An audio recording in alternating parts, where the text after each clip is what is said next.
It's a very organic process for me. I know that a lot of writers, they'll do deep character outlines in literally written out form. You know, what are their weaknesses, strengths, foibles, histories, loves, fears, whatever.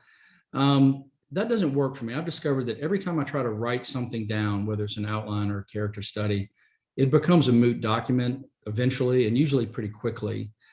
So because I don't outline, I have an idea for a couple good characters and whatever their emotional issues are, and whatever the big plot conceit is. The father turns up murdered after being missing for 2 years, 18 months, like the King of Lies, or the son returns home after leaving, thinking he got away with murder, and what does he walk into? And it's a bit of a blender, and then the last child, this 13-year-old kid who's looking for his missing sister. So I always have that kind of the big idea, but then because one lives with story 24 hours a day, most of the best work for me is not done at the keyboard. It's I'm on the tractor, working the farm, or I'm driving my myself on tour, or I'm in the shower, or I'm drifting trying to fall asleep, and it's just a constant churn.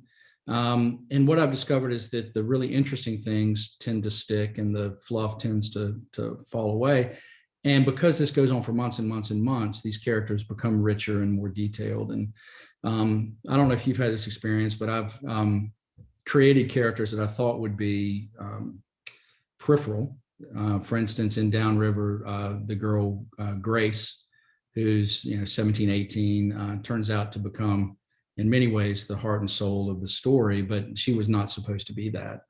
But I just fell in love with her, and I find myself thinking more of one character or another, or thinking more of one plot element or another.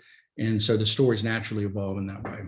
With the Iron House, was that the case? And specifically with Otto and Stefan, did those guys brew in your mind for months? And what was so that was an interesting time for me, because I'd written 3 novels before that. They all took place in small town North Carolina. The first 2 in my actual hometown, the third in a fictionalized version of it. Otto and Stefan live in New York. They're mobbed up, they're rich, they're dangerous, they're all these things. I have had a small town Southerner's natural distrust of large northern cities. That changed a lot when I got into publishing, because I'd go to New York and it was wonderful every trip. I love my people there, and we'd go do fun things, and so my mind opened a little bit. But it's the first time I ever wrote a scene in a place that I didn't truly know, peopled by certain characters that are out of my experience, right? I mean, what do I know about these guys? I mean, Otto, who's on his deathbed when we meet him, was raised in a basement tenement where, rats ate off a couple of his toes when his prostitute mother left him in the crib because she had to go make a living. And so what is he at 90 years old or 80 years old, as he's looking at his last few breaths and asking his sort of adopted son to take him out of his pain and to euthanize him? I mean, so I really had to go deeply empathetic with that. And likewise, his son, who has always been jealous of this sort of adopted son, Michael, who blames him now for his father's death. What is he liable to do? So I think that the greatest arsenal or the greatest weapon in a writer's arsenal is empathy. We need to be able to do the research and envision this and walk the road, but it's really about getting into the shoes of the people that you're writing and walking those shoes. And that is something I've been good at since childhood. I'm not saying that I get it right. There may be psychologists that could parse through my characters and say, you're doing it wrong. But in terms of storytelling, it seems to work. The publishers, it's kind of an industry secret. They'll puff the numbers a little bit, but it's a subliminal message they're sending out to those in the industry. If they say, hey, we're doing a 500,000 copy print run, I mean, the number may be half that or 40% of that, but what it says to people that understand this is like, hey, this publisher is making a statement. So, I don't remember exactly what the original printing was. I'm sure it was a fraction of that. Hopefully, I think it was a pretty decent fraction of that. And I don't want to give away any secrets that the publishers would rather I not, but it's business, and like all businesses, it has its little tricks and mysticisms. I got a little bit cocky after Iron House because I'd won 2 Edgars, I had 4 bestsellers, and then my publisher was paying me a lot of money, and I started what was supposed to be my fifth book. And, you know, again, a little bit of hubris. I mean, I'd done this 4 times. I thought, I know what I'm doing. I don't have it all figured out, but I never did. Let me just start writing and it'll come to me. A year later, I was 300 pages in and it was not working. And no matter how hard I tried to make it work, I couldn't make it work. And we could spend time talking about what I did wrong, and I've got it all figured out now. Excuse me.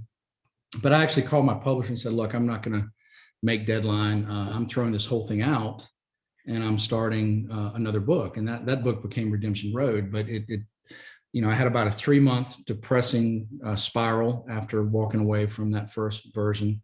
And then it took about 2 more years to write Redemption Road. And Redemption Road did very, very well. I learned a lot then about how important it is to never take this for granted. Don't get cocky.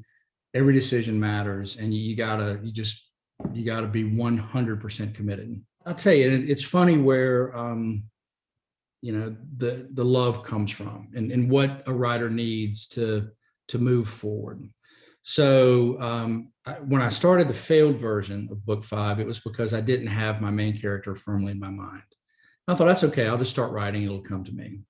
And if you start a book 1 degree off true, you know, then you're 5 degrees, 20 degrees. Eventually, you know, the whole thing is just screwed. And when I walked away from that, I really did get in a dark place for a few months. And it's hard to write in a dark place. I mean, it's, again, we talked earlier, it's about confidence. I mean, you need to be confident in what you're doing. And that was a pretty hard blow. I got an email from Sally Richardson, who was the president and publisher of St. Martin's Press. And she knew I was struggling, and she wrote me this lovely email and said, John, I just want you to know, we are delighted to be your publishers. Take all the time you need. We will be here when you're ready. And we would rather have the right book in whatever time it takes than the wrong book now. You know, we're on your side. And suddenly it's like the fog lifted and the clouds parted, and I could embrace the joy of writing again, because it is hard to do it from a dark place.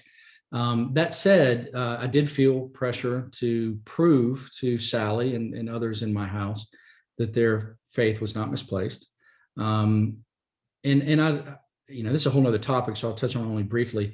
I generally try to set unique challenges with each book, something that people may or may not be aware of. But in Redemption Road, it's the first time I'd ever written a female protagonist. And so I really wanted to challenge myself with that, because, you know, it's challenging. It's dangerous business, right? I mean, it's 1,000 ways to get it wrong. I love writing younger characters. So, you know, Gideon Strange in Redemption Road, Johnny Merriman in The Last Child was 13, Gibby French in the new book is 18. It takes a lot of journeying, you know, internal journeys back to my own childhood to try to remember, you know, what it felt like and what I was afraid of and excited about, and, you know, all these little things, and how to convey it in a way that is credible. Now, in Gideon's case, you know, he was a major player, but he's not the driving force of the story. In The Last Child, that 13-year-old kid was. And so I really had to dig deep in that. And I'll give you an example.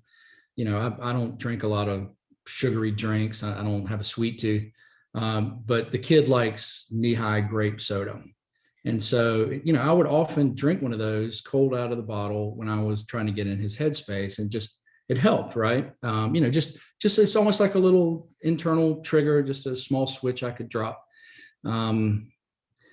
Again, I don't, there's some questions that are so impossible to answer. I'm sure you've had most of them. You know, where do your ideas come from? You know, how do you get into a character headspace? It takes so many different ways and so much time and energy. And it really is just about deep thought and that empathy that we're talking about, and the kind of awareness that this kid is going to matter a lot for this book to work, and he's got to ring true. So I don't know. I mean, I think there's an art to writing and there's a science to writing. That's probably on the art side. When I spent that failed year, I had this idea for a story, and it was going to be sort of a modern retelling of The Count of Monte Cristo, which I loved. I studied French literature in college, and it's one of my favorite books. You know, this idea of a good man wrongly accused, made, you know, bitter and vengeful through his imprisonment, and then what does he choose to do when he's out in terms of seeking his revenge? And so that's the story that I began, and the main character was this man, Adrian Wall, who had been a cop wrongfully imprisoned, getting out after 13 years. And so that's what I worked on. It was his story. And I saw as I got further and further into it that it just started to feel like a lot of books I'd read before. It just not like the Count of Monte Cristo, but it just is a main character. He felt a little plastic. So as I was coming to grips with my failure, I started paying a lot of attention to this smaller character in the book named Elizabeth Black, who was a young female cop.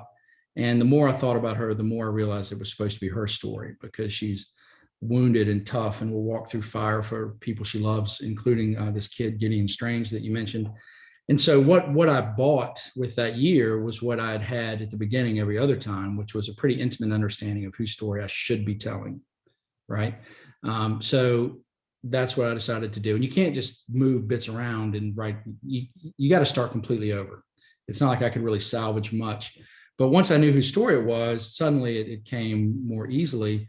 In terms of actual conclusions, here's how I do it. I don't know how the book's going to end generally, because I haven't lived with it long enough.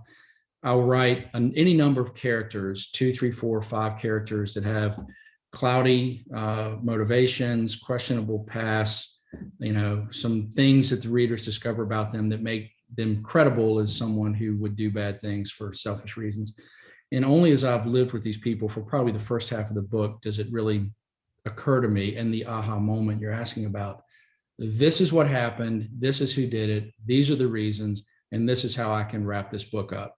And that is a wonderful thing, because having thrown away a year's work, it's a constant fear that I'm going to drive this story and never have that moment and just end up lost in the wasteland, because I've been there, and it's a bad place to be. The book I'm writing now is actually a sequel to Redemption Road. I mean, I've thought about those characters for years, and I'm happy to be living with them again. For those who've read the Redemption Road, I'm super proud of that book. I mean, as we talked about, I spent a lot of time doing it, took a lot of pain to get there.